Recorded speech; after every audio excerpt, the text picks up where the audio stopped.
In the day's other news, President Trump and House Speaker Nancy Pelosi faced off in the funding fight over the president's demand for a southern border wall. In a tweet storm, Mr. Trump dismissed negotiations that are now underway in Congress, and he warned Republicans on the Homeland Security Committee are wasting their time. Later, at a White House event, he vowed to reject any deal that fails to fund a border wall. And if they don't have a wall, I don't even want to waste my time reading what they have, because it's a waste of time. Because the only thing that works for security and safety for our country is a wall. Speaker Pelosi was equally adamant against a border wall, but she did not rule out other types of barriers. There's not going to be any wall money. Normandy fencing would work. Let them have that discussion, because it's all about two things. Cost-benefit analysis.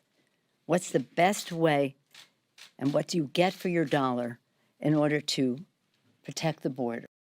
Congressional negotiators have a February 15th deadline to reach an agreement before the next government shutdown deadline. Federal officials confirmed today that at least 15 detained migrants are staging hunger strikes around the country, and some are being force-fed.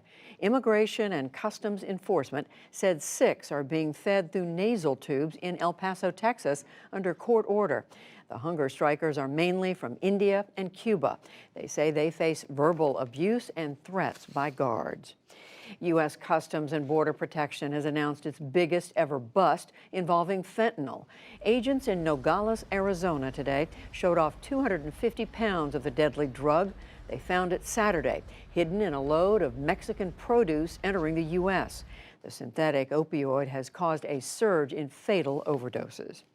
In the U.S. Senate, Republicans and Democrats joined today in challenging President Trump's plans to withdraw troops from Syria and Afghanistan. Majority Leader Mitch McConnell offered a resolution that warns against any sudden pullouts. Republican Marco Rubio said terror groups still pose serious threats in both Syria and Afghanistan. If the United States and the anti-ISIS coalition is not in Syria and operating until ISIS is completely wiped out, there will be no sustained pressure on ISIS or on al-Qaeda. And they will both grow back stronger, and they will have the capability to plot against the homeland and American interests around the world. The procedural vote advanced the non-binding McConnell measure with Republican and some Democratic support. That virtually assures final passage. Separately, a federal court order has ordered Syria to pay $302 million in the death of American journalist Marie Colvin in 2012. The court found that she was deliberately targeted by Syrian artillery. The U.S. military says that an airstrike has killed 24 al-Shabaab militants in Somalia. Wednesday's raid was the 9th already this year.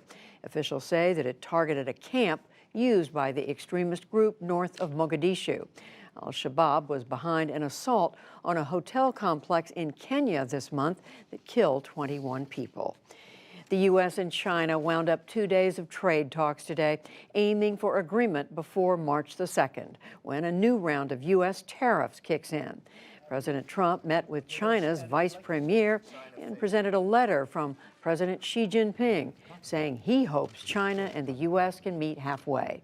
Mr. Trump said that he and Xi will likely have to meet before there is any final deal. And stocks were mixed on Wall Street today. The Dow Jones Industrial Average fell 15 points to close at 24,999. The Nasdaq rose 98 points, and the S&P 500 added 23. Still to come on the NewsHour, European countries try to rescue their business dealings with Iran.